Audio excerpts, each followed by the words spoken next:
পুরনো বই খাতা দিয়ে কাগজের ঠোঙা তৈরি করে আসছেন যশোরের কিছু সংখ্যক পরিবার। পরিবেশ বান্ধব হয় দিন দিন বাড়ছে এই কাগজের ঠোঙার চাহিদা। সংসারের কাজ শেষে অবসর সময়ে এই ঠোঙা তৈরি করে আর্থিকভাবে হচ্ছেন স্বাবলম্বী। তো দর্শক, আজকে আপনাদেরকে দেখাবো এই পুরনো বই খাতা ব্যবহার করে কিভাবে ঠোঙা তৈরি করে অল্প সময়ে স্বল্প খরচে আর্থিকভাবে স্বাবলম্বী হবে। তো দর্শক, ভিডিওটি শেষ পর্যন্ত দেখতে থাকুন কিভাবে এই পুরনো বই খাতা ব্যবহার করে কাগজের ঠোঙা তৈরি করা হয়। এই দেখতে পাচ্ছেন আমার হাতে বইটা, এই পুরনো বইটা দিয়ে আমরা কাগজের ঠোঙা তৈরি করি।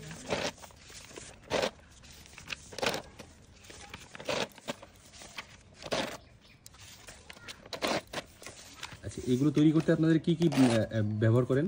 এই বই, আটা, তুতে, নলি সুতা দিয়ে আনতে হয়। আমাদের এই ঠোঙাগুলো ফলের দোকানে, মিষ্টির দোকানে, মুদিখানার দোকানে, বিভিন্ন দোকানে চলে।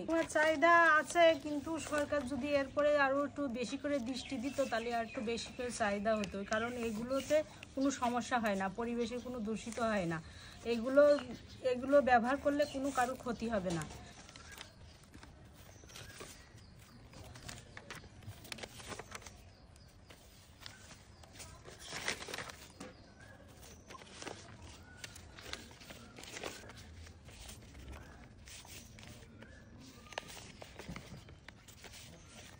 কাকিমা, আপনি কত বছর ধরে এই ঠোঙা তৈরি করতেছেন?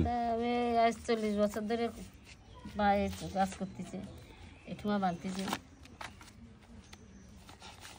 40 বছর ধরে এই ঠোঙা তৈরি করতেছেন। এই প্রতিদিন কত পিস করে আপনি তৈরি করতে পারেন? 5 কেজি করে প্রত্যেকদিন পারি বানতে।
এই দেখেন, পুরনো সেই বই খাতা দিয়ে পরিবেশ বান্ধব ঠোঙা তৈরি হয়ে গেছে। ওয়াও, অসাধারণ। তো দর্শক, দেখতে পেলেন সেই পুরনো বই খাতা দিয়ে কত সুন্দর কাগজের ঠোঙা তৈরি হয়ে গেল। এগুলো কিন্তু এখন স্থানীয় বাজারে বিক্রি করা হবে।